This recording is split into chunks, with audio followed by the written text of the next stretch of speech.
Well, thank you, everybody. I am so happy to be here again. This is my second time on Phase 2 Careers. The first event I thought was really, really fun. Everyone had a lot of really good questions at the end, so I'm expecting the same amount of participation and enthusiasm with this same group as well. Hopefully, you're all in the right place, learning how to network to get a referral or to get a job opportunity, as Ron had described.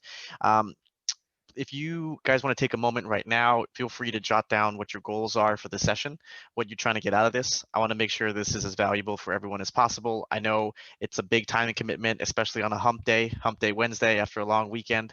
So make sure that you are able to get what you want out of this. I have some content to go through. It should take me about 30 minutes, and then I will have about 30 or so minutes afterwards for Q&A.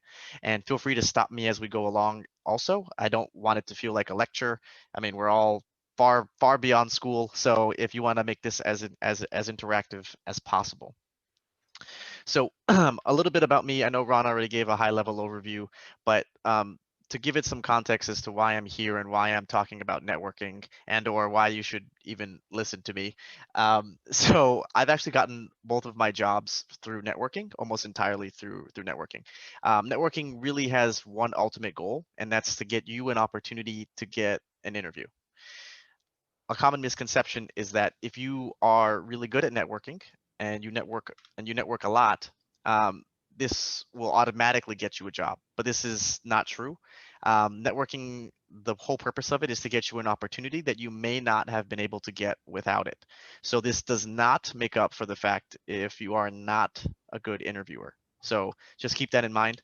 Networking is not a silver bullet. It doesn't solve everything. It doesn't guarantee you a job offer. You still need to pass and nail all these interviews. Another thing to keep in mind is if you are looking to change careers or re-enter the workforce, like let's say you took some time off either for personal reasons or to take care of your family or for whatever it may be, networking is going to be absolutely critical if you want to re-enter the workforce again or get a job that you may not be qualified for on paper. Now, I myself have had to do this twice. When I was graduating from Santa Clara University in my undergrad, I wanted to do management consulting. No student directly out of undergrad at Santa Clara had ever gotten a job offer in the last 10 years. And I got that opportunity almost exclusively through networking. And then when I wanted to change careers and become a recruiter, I had to network a lot because I didn't really have any recruiting experience. And And as you can see on one of my videos here that I talked about on my YouTube channel, I actually ended up getting 3 job offers to be a recruiter, even though I had no recruiting experience. And I did that while I was in between jobs. And so what I'm trying to do today is hopefully empower all of you, number one, to feel much more confident when you're interviewing and being more willing to reach out to people and connect. And number two, giving you the skills and tools that you need to actually go out and network and build your network, whether that's to maintain relationships, get informational interviews, etc. So hopefully all of you find that to be super helpful. Just gonna check the chat. I saw it was blowing up really quickly. Do you want me to share some of the questions? We're getting a stream of questions. This, if you're open to them, Corey, this is from Craig. Getting a referral from someone you've never met. How do you approach that? Yeah, absolutely. We will break that down coming up in our session today. So hold that thought. I'll even give you a word for word script that you can use, copy paste. And so that way you can start to build your network with people that are total strangers. And then Kevin wanted to know from a consulting angle if it's a little bit different, but I guess you'll approach that as well. Actually, as a former consultant, I can tell you that no, not really. I mean, instead of asking for like a referral or asking for some type of, job opportunity, instead you would just be inquiring about their business, trying to figure out, what types of problems they may be encountering, and then finding a way to cleverly pitch your services or your skill set so that they may turn around and ask you for some help. But we can talk about how you may frame your conversations a little bit differently, but the overall principles and things remain the same. So what are we going to cover today? I know that there was some stuff in the chat. People were wondering what we're going to talk about. So first, we're going to talk about who you should be networking with. Then we're going to talk about what you're going to say to them when you're actually networking. And then lastly, we're going to wrap it all up and put everything together by talking about some networking rules or principles that I think everyone should abide by. So whether you are an experienced networker or you're a little introverted and you're trying to figure out how to get started, I think there's something that's going to be in here for everybody. Let's start with a quick pop quiz. Everyone can use the chat function.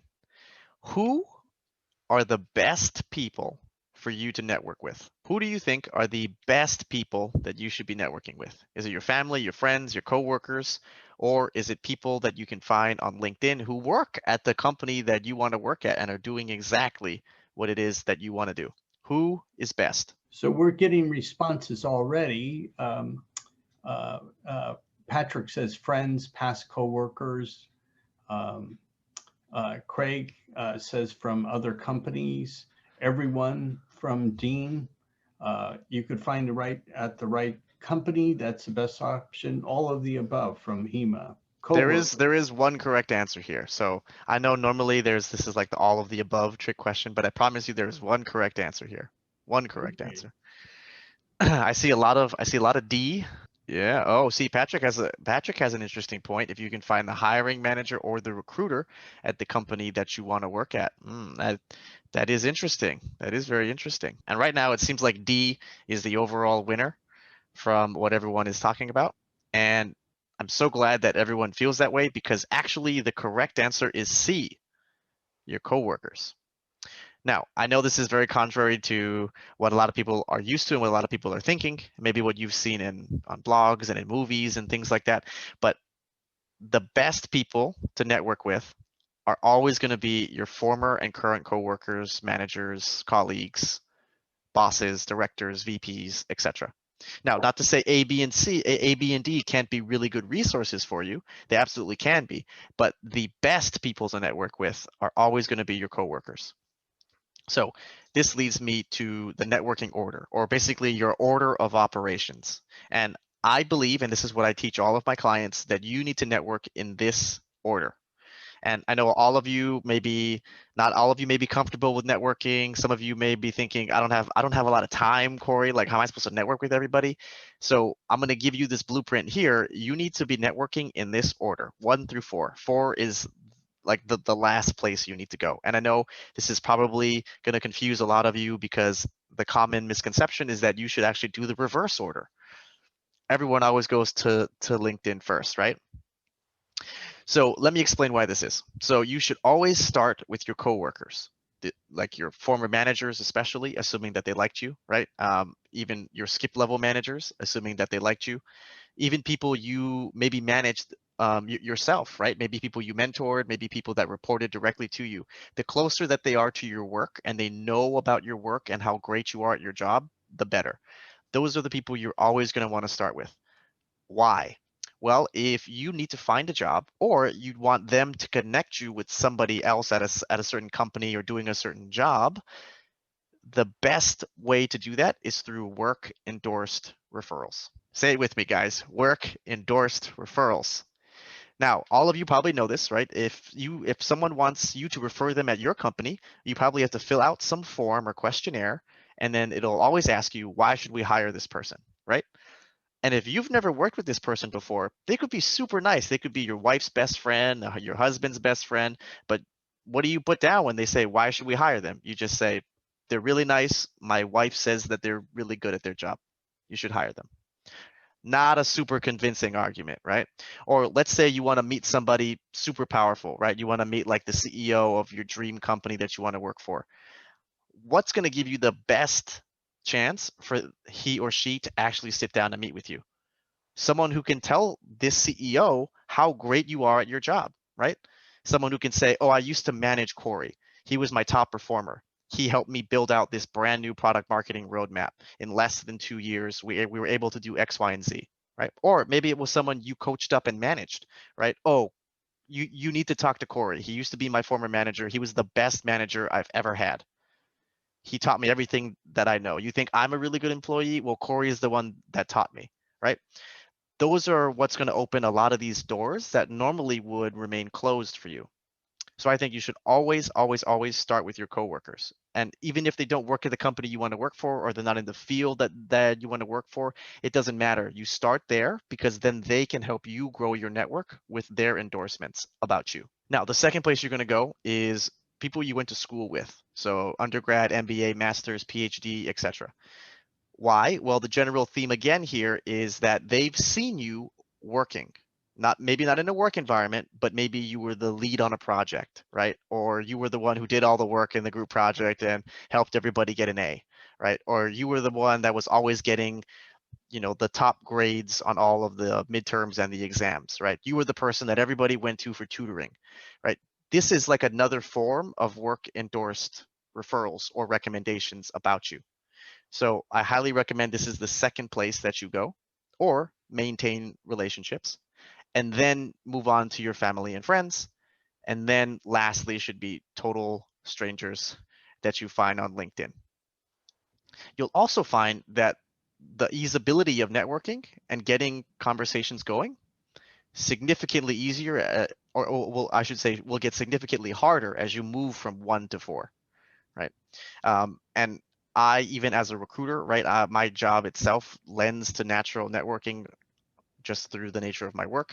I can tell you that starting with number 4 here, even for me, and I'm a recruiter at a FANG company, like if I send a LinkedIn message, you think I get a response 100% of the time? No, I probably get less than a 50% response rate. So I think everybody should always start with 1, 2, and then 3, and then 4. Right. I'll ask you a question. It might not fit in. Where does volunteerism come in? Let's say you've been away from the workplace for a while. Mhm.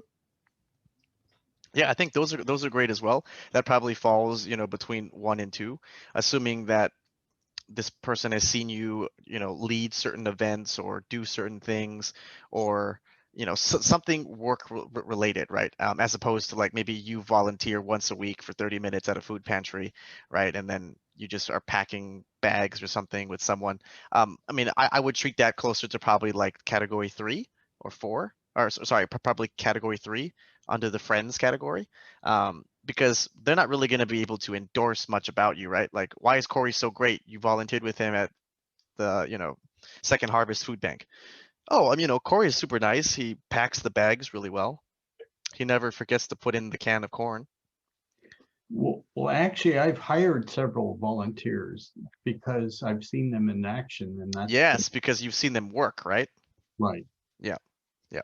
So that probably falls between like, yeah, 1 and 2, kind of. And to Ron's point, volunteer opportunities are great ways to rebuild your resume up if you're trying to, re-enter the workforce, or if you're trying to do a career switch. Those are awesome, awesome resume builders and great networking resources.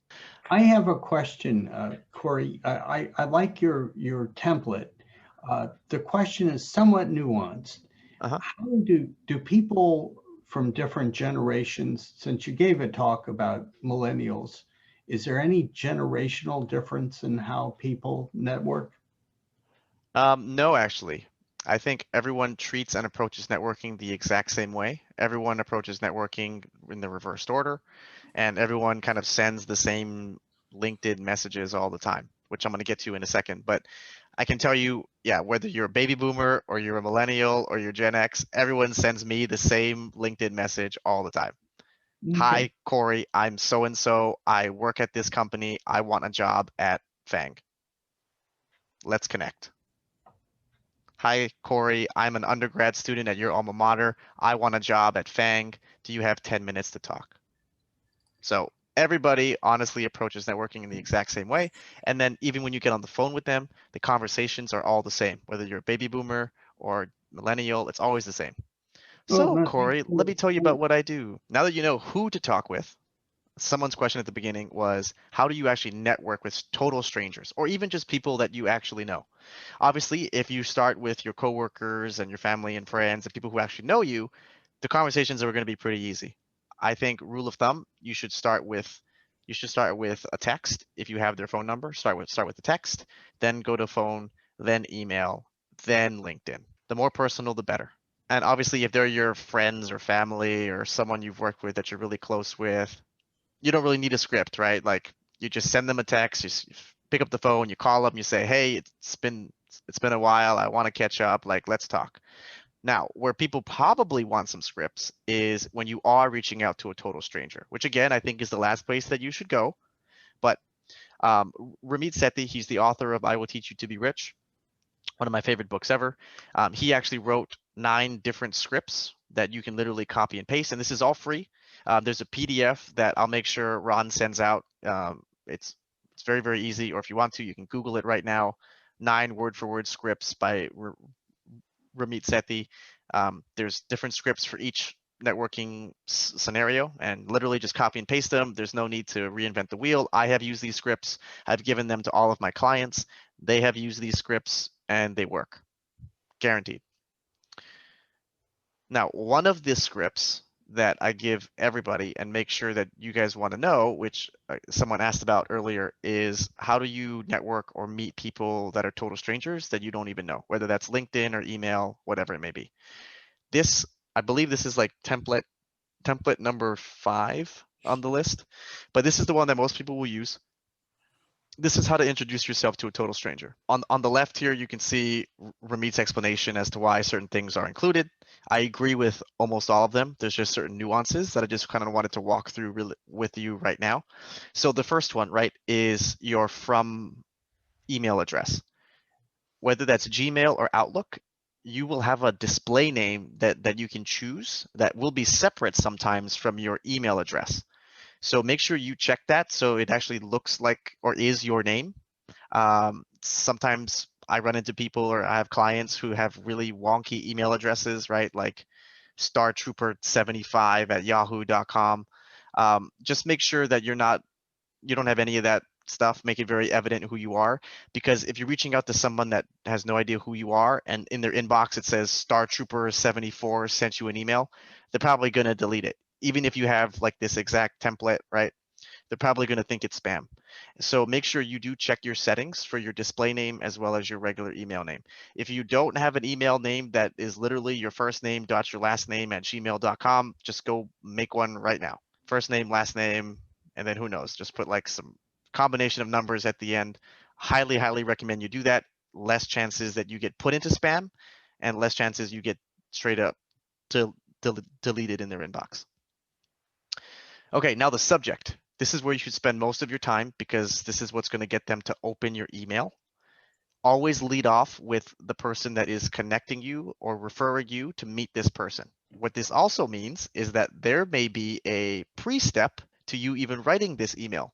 What the pre-step is, or step number 1 is you need to find somebody that can connect you to Jack Desmond, CEO of whatever company you want to work for, right?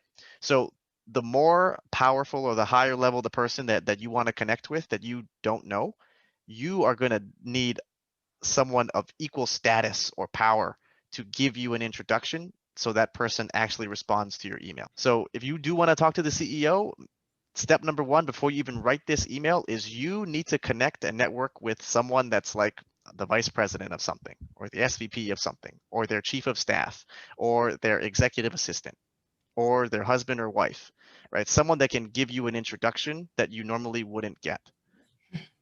And always lead off with their name first, so it grabs their attention. Someone hopefully with good credibility. So now when Jack sees this, oh, Jennifer Clark, I don't know who this is. Oh, Kevin Wu suggested that I talk to this person. Okay, I'm going to click this email, right?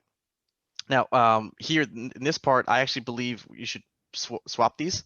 So obviously, you say who recommended you to talk to Jack, but don't then follow up with who you are, because this person doesn't really care who you are at this point, right?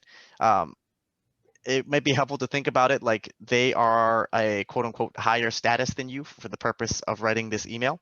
And so you need to think about how are you going to convince them or how are you going to grab their attention so they read the rest of your message. And if you start off by saying, oh, this is who I am, right? Like, let me tell you about how important I am. They're probably just going to be like, okay, they probably just want something from me. Like, I'll pass. So I actually think you should lead off with your value proposition and why you are contacting them. You should also give context as to how you know Kevin, right? So I would say something like Kevin Wu recommended I reach out to you, comma, Kevin and I both worked together at PwC. Kevin was my senior director of my project, and we worked on launching whatever product, right? So now Jack is saying, oh, okay, Kevin recommended that you talk to me. Oh, and this is how you know Kevin. Okay. Oh, and this is why you're so important to talk to, or why I should continue to read, right? And then you give them your kind of weird introduction about yourself, make it as short as possible. Then, right here, this is very important. Phone call first. Always go for the phone call. Try and make it as short as possible. I love 10 minutes because most likely 10 minutes really turns into 15 minutes, but 10 minutes is always something short enough where they're probably highly likely to say yes, to agree to talk to you. Then be proactive here. Proactive.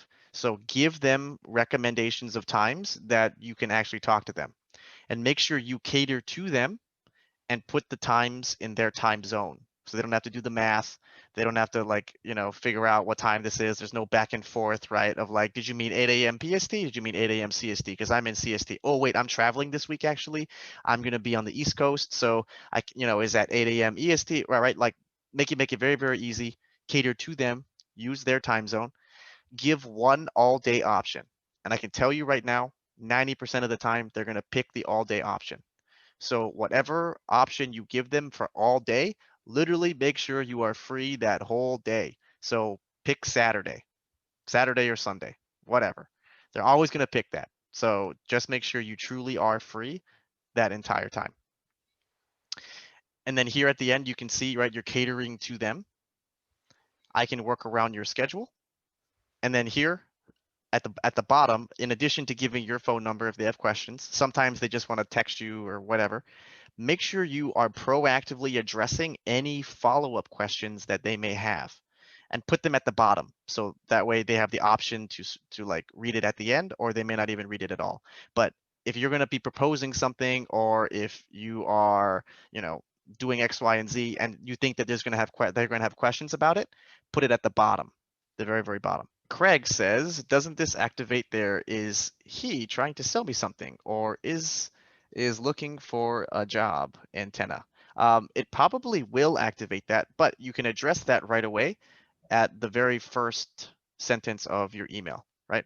You should be pitching like your value add, or explaining why they should take the time to essentially meet you without, saying it in those exact words.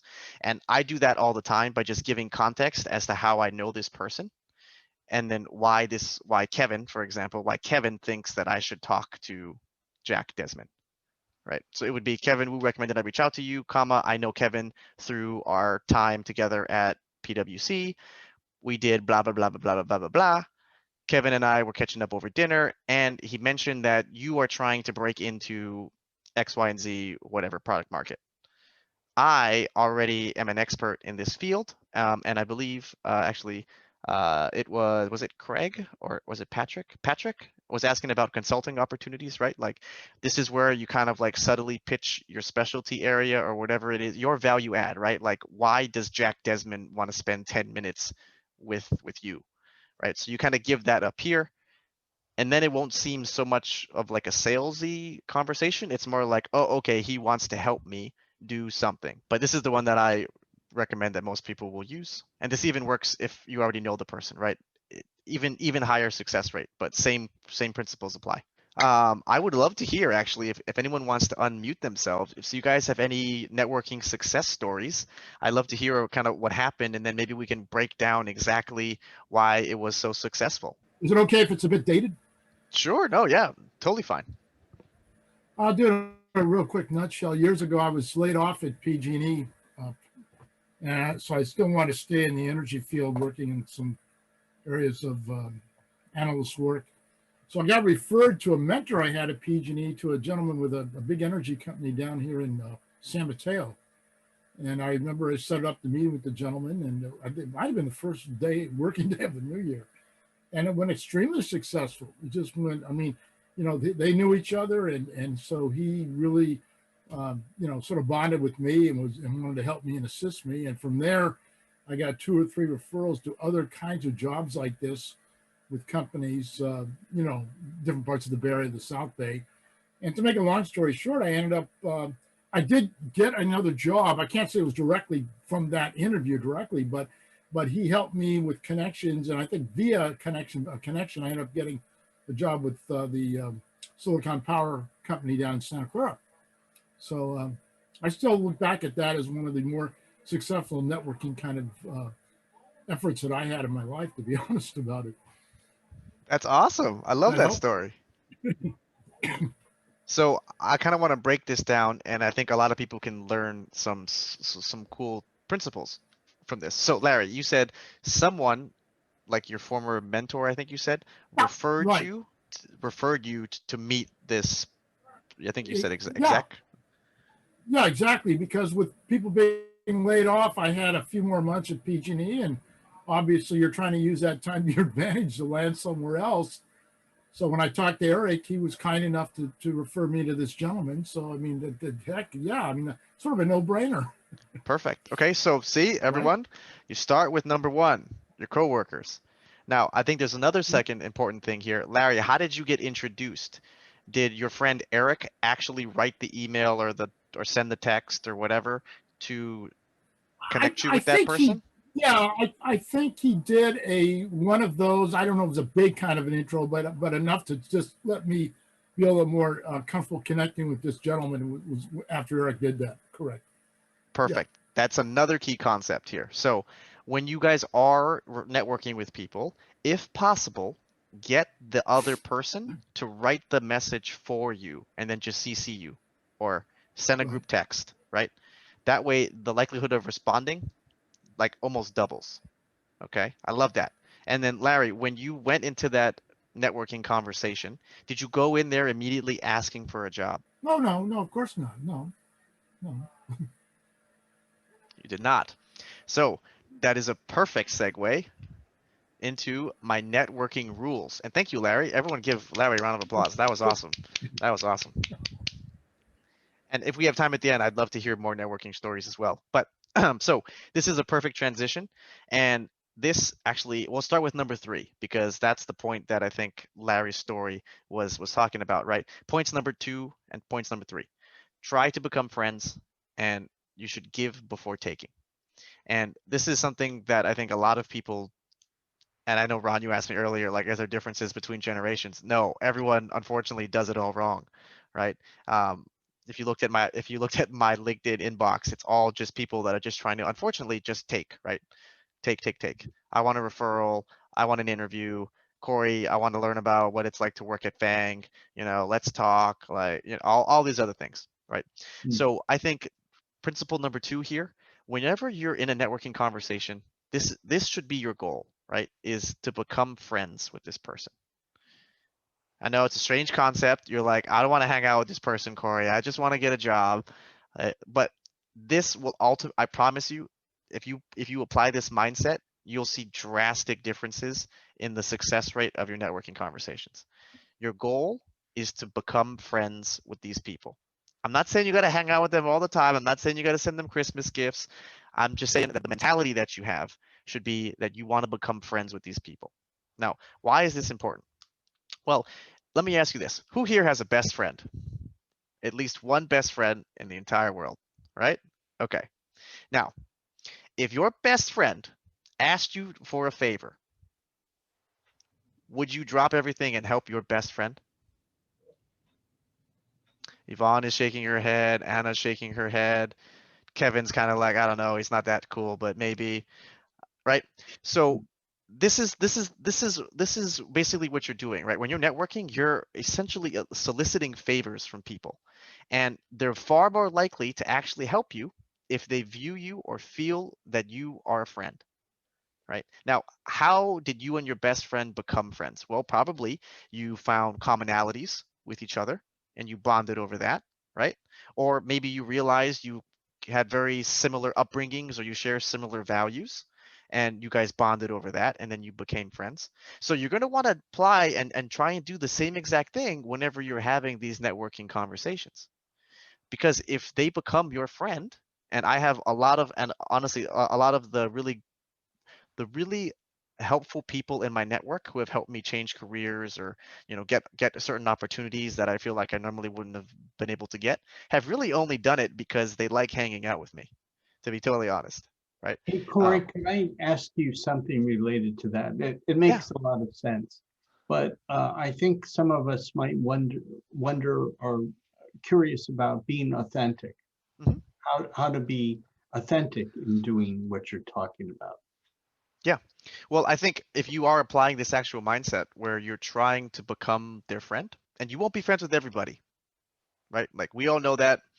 I'm not, I'm a very extroverted social person. There's certain people that I just can't become friends with, and that's okay. But this is still what I try to do, and I'm genuinely trying to become friends with everybody that I network with to see if they are somebody that I can add to my network. So it should be genuine, right? Like you should be going in there genuinely to see if you could make a friend. And if you don't vibe, you don't click, that's okay. It's not the end of the world. You can meet somebody else who hopefully you do connect with.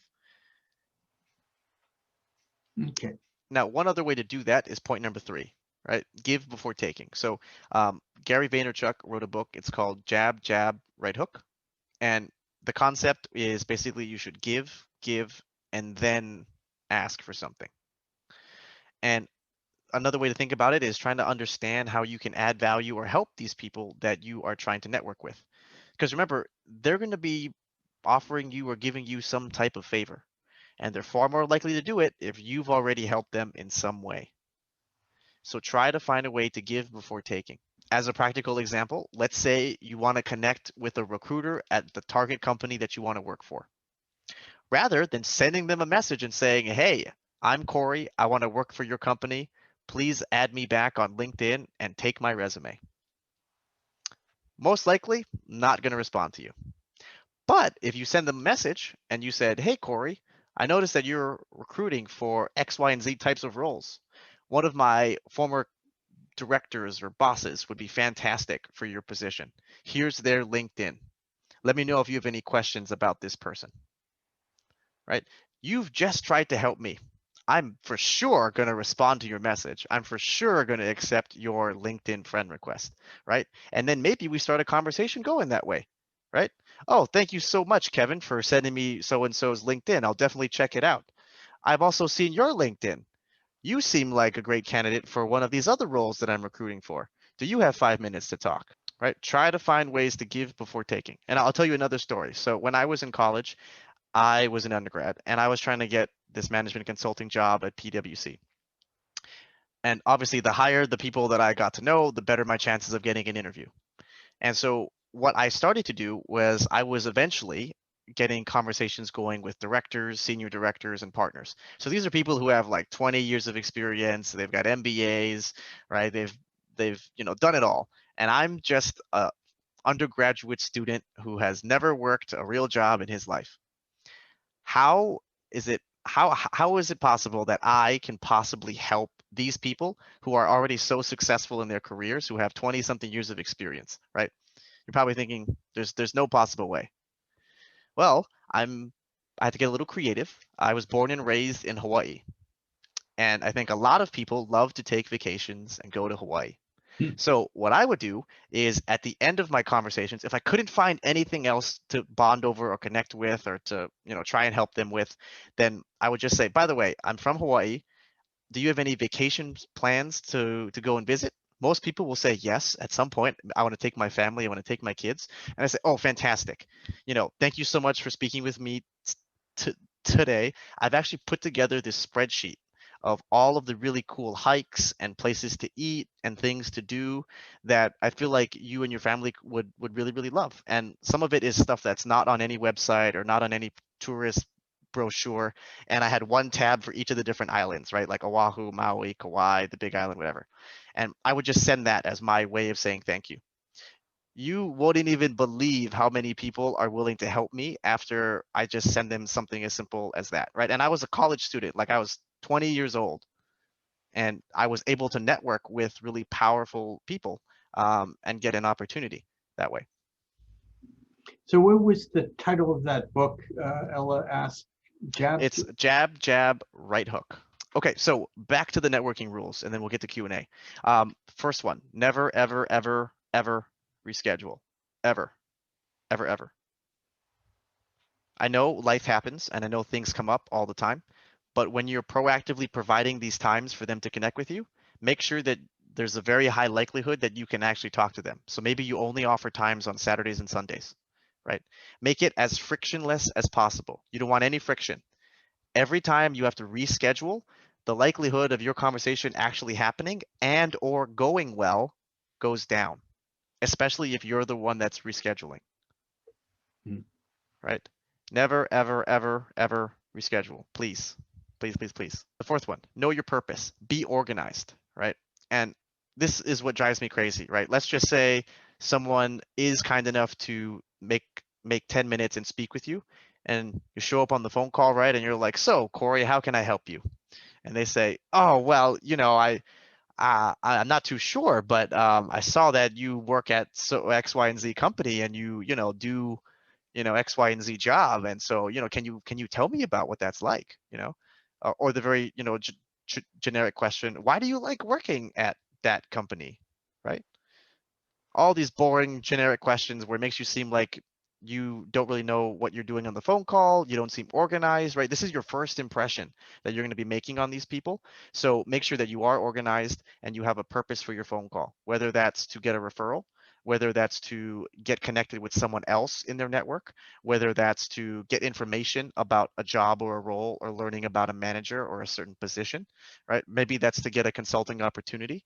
Maybe that's to find other avenues or other routes for you to change careers, right? Know what your purpose is and make sure you're able to achieve that during your phone call. Second to last, quality over quantity is so, so important. And I think this is something that freaks out a lot of people and makes them not want to engage with others and network because they have this idea that they need to talk to a lot of people, and you really don't.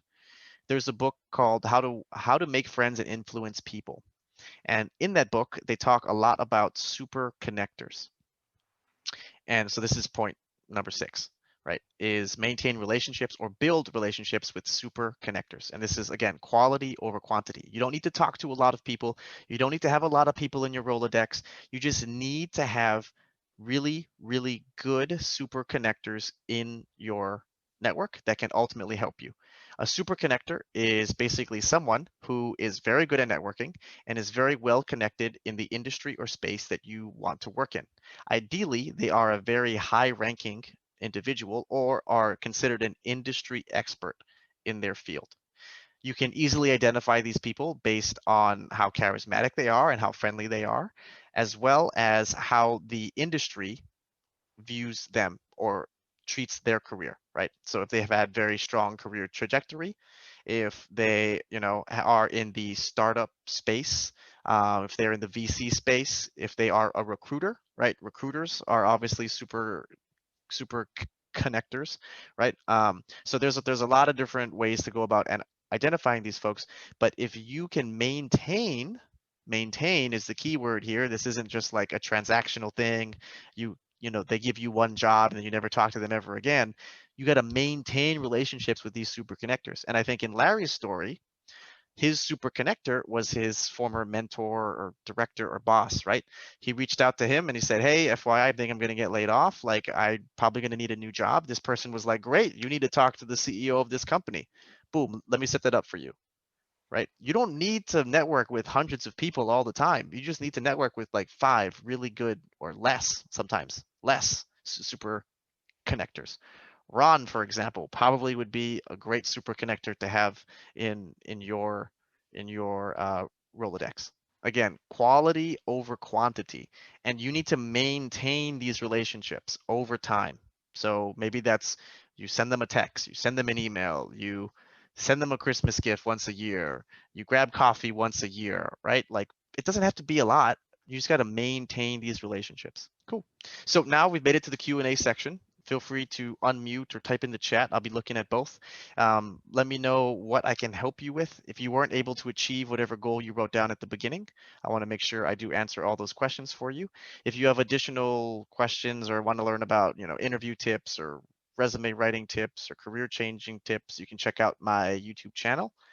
And yeah, I'll open the floor up. Oh, I once heard that going through HR is like the kiss of death, that you should always avoid. And I guess that's what you're telling us, to try to really go and network with the top management. But do you agree with that we should at all costs avoid to go through the normal route of HR?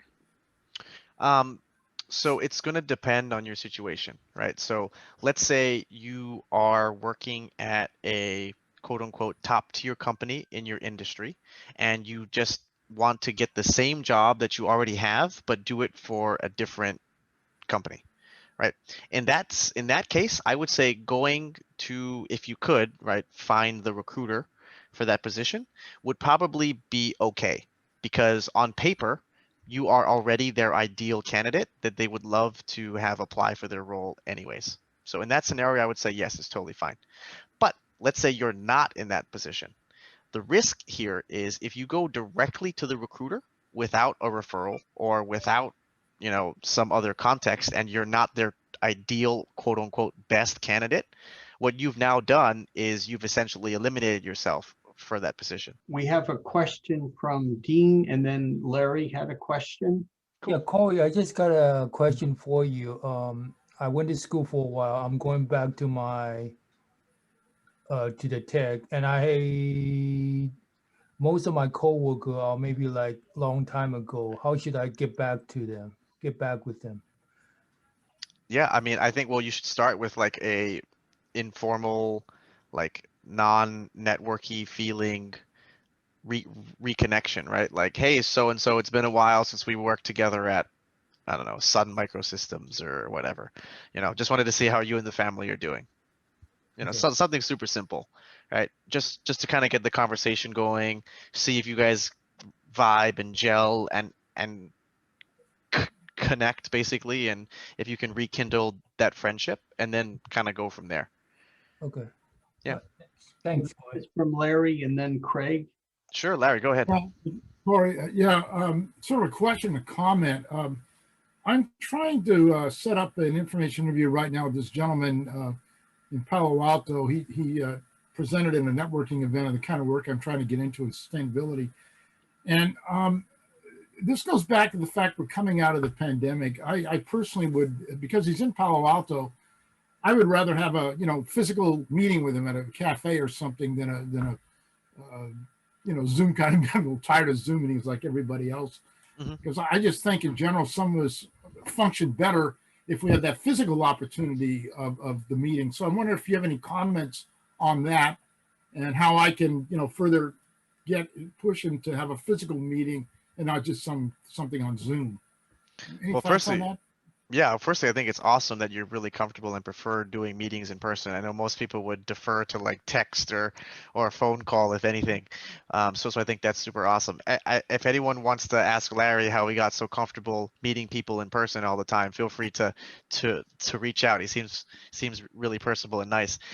So to answer the question, I think you kind of gotta feel it out, right? Understand what their comfort level may be. Give them options. Hey, I would really love to meet in person, but I know with COVID and everything like that, it may not be ideal. So I'm also open to having a Zoom or phone conversation, whatever is best for you, right? Something like that. And then if they don't want to meet in person, I just wouldn't push it, right? And then maybe when the timing is right later on, after you've already built that connection, then you can arrange for like a coffee or a chat or something like that. Yeah. I guess the reason I asked the question, Corey, is because we've all, in the last year, I know a lot of people are just getting sick and tired of Zoom. Maybe I'm one of those, Oh, yeah. We'd like to go back a little bit to the old way of meeting with people when the opportunity presents itself. Absolutely. Yeah. I think you should definitely give them that option, right? Like list it first and then just say, or if you're not comfortable with that due to COVID, right? I'm also happy to do X, Y, and Z. Okay. Cool. Craig. Craig, you had a question? Yeah. Hi. First, great information. Thank you much. What is the attention span, say you've developed a new contact? Should you literally put them on your calendar to like drop them a line every 3 weeks, once a month, a random basis? Because you still would like to have him or her kind of be on his or her top of mind, but you don't want to come across as stalking the person. Yeah, yeah, good point. Yeah, good point. I think you would feel like a general rule of thumb is depending on your timeline and your urgency, right? Like you'll have to kind of adapt certain things. So let's Uh-huh. say you're in dire need of a job right away. Ideally, it's someone that you've already maintained relationships over time, and it's very easy for you to ask for a favor. But let's just say that, that's not the case, right? You're in dire need of a job, and you just connect with somebody on LinkedIn using one of the scripts, right? The first conversation should just be very, I would say, platonic and friendly. You don't ask for anything.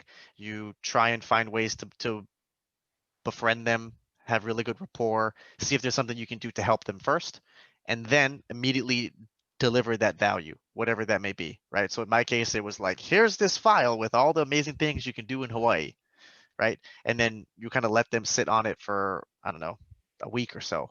And then you follow up, right? Hey, by the way, after, thinking about our conversation, I know you recommended that I do X, Y, and Z. I did that. This is what happened. This is what I've learned. Thank you so much for giving me that advice. Do you have anything else, or can I bother you to do X, Y, and Z? Right? So I would say find a way to give first, give it a week or so, or maybe they just turn around and respond to you right away, and then you just follow up right there.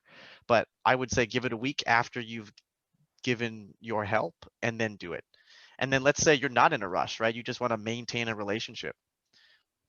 I don't know, once, maybe you follow up at the end of 1 month after that, and then just check in, see how they're doing 2 months after that, and then 4 months after that, and then you just kind of maintain that over time. Is on this page here. So for those of you who are wondering, well, how do I get connected with some of my undergrad or grad classmates? It's been a while.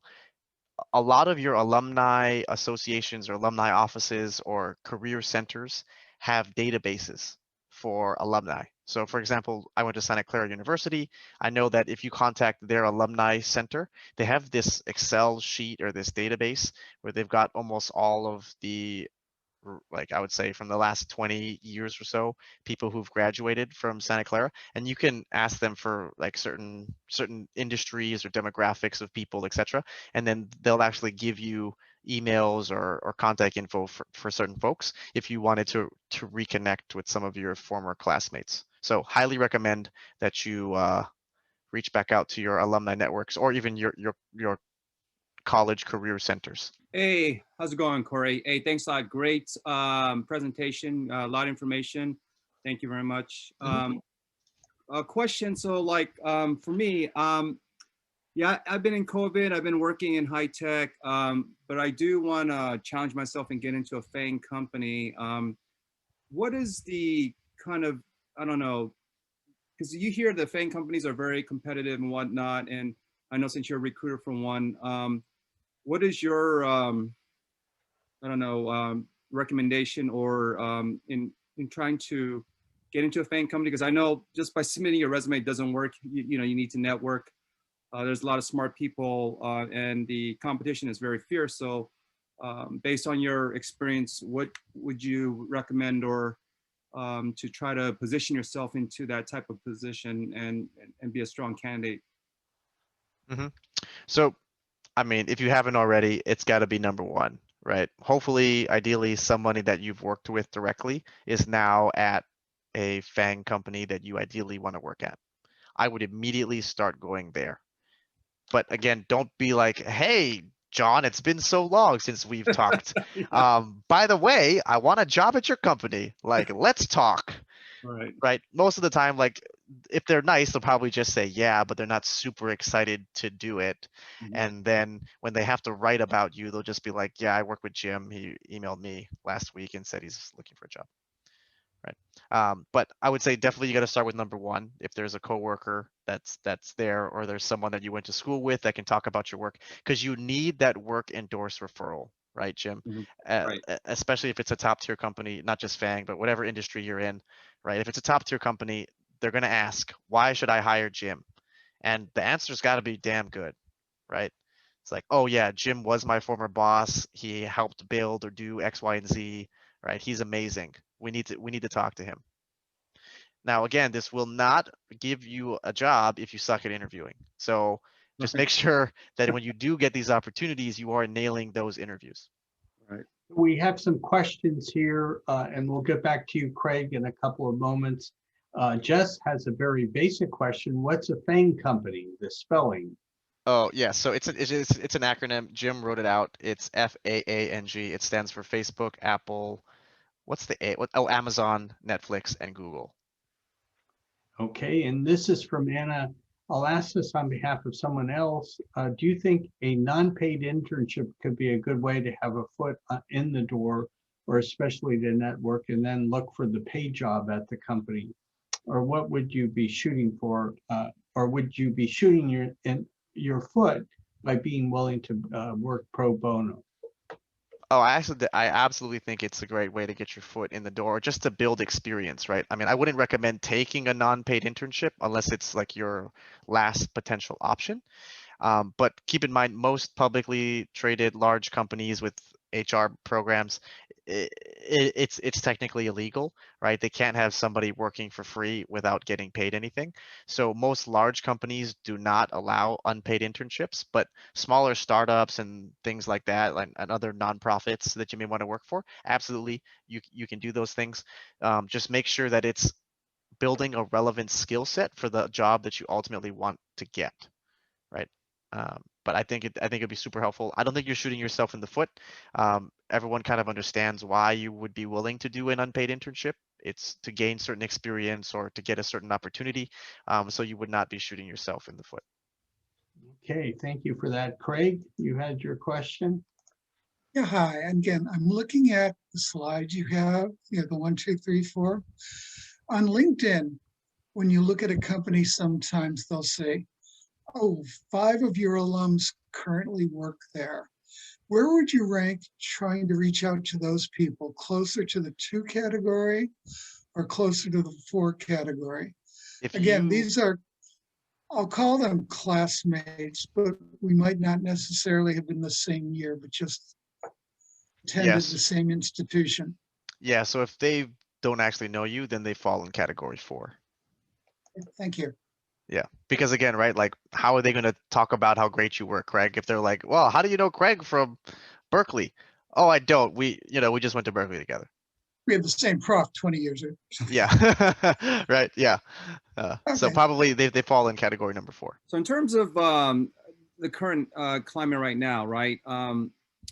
What do you see networking going? I mean, because we know we can't, it's all a lot of it's virtual, right? And we just got out of coming out of the pandemic now, and meeting people right now is kind of, I guess, scary for all, right? Because we don't know who's vaccinated. You don't want to get COVID, and so I think things have changed a lot. We've never seen this before, right? I mean, 100 years, right? This is something that kind of put a lot of damper on everything, right? Employment, economy.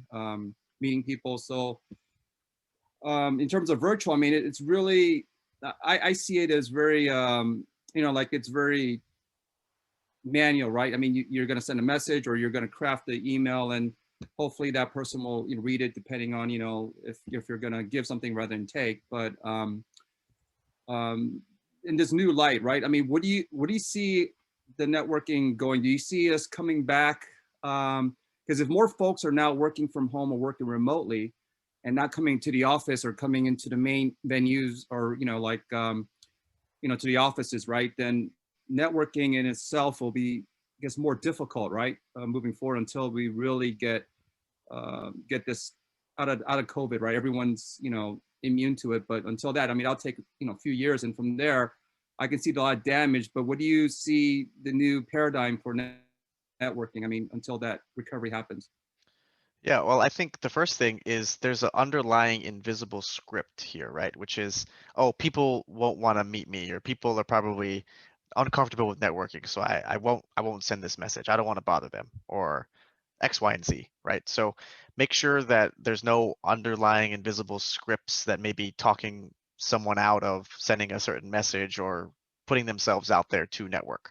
But to answer your question in general, I actually think because of COVID, it's made networking a lot easier.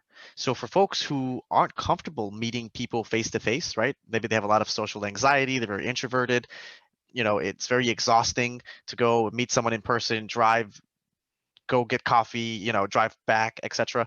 COVID has actually made networking a whole lot easier because it's now basically kind of become the new norm, right? Is like, hey, let's just jump on a phone call or let's just jump on Zoom real quick. So I feel like COVID has actually been very good for folks who are naturally introverted.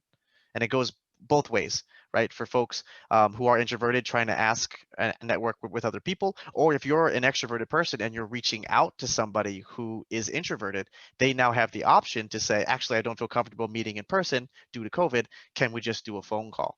So I actually think it's made it a whole lot easier. Now, when people choose to work 100% remote, even if you're the most introverted person in the world, you are going to want some social interaction with people who are not your kids, your Right. spouse, your Right. dog, right? Exactly. Like you are going to want to talk to people every once in a while. And so even if you're working from home or there's people that are 100% remote, they're definitely going to want to talk to you. So I absolutely think that networking is still going to be a thing, maybe not meeting in person, but you can still build really good connections without meeting face to face, right? I've never met Ron face to face. I think Ron likes me. He's had me come and talk twice. Albert from Albert's List, I've never met him in person. We work together every single week doing events. Um, the person from C6, I'm blanking on his name. Amen. Amin. Yes. I've never met him either. I've done 3 events, right? So I feel like if you are naturally good at networking or you build these skills over time, right? You're naturally charismatic, et cetera, you find ways to help people, whether you're face to face or you're on the Zoom screen, like networking will be equally as effective for you. So I have a question from Dean, but before I go to Dean's question, want to get on the point as we get coming back to physical in person. Any tips about that? What's your strategy for an in-person get together of a networking event? Of a networking event, meaning like if there was an actual like a mixer or something. Yeah, so for those, it's number 5 and number 6 here. It's quality over quantity. Whenever I go to any networking thing, which in general I don't recommend, I feel like it's not that great, but if you are going to go to one, your goal is to make maybe like 1 or 2 super solid connections when you're there, and that's it, right? Don't go around giving out hundreds of your business card, like talking to people for like 5 minutes and then just walking away afterwards just to meet somebody else. It's quality over quantity.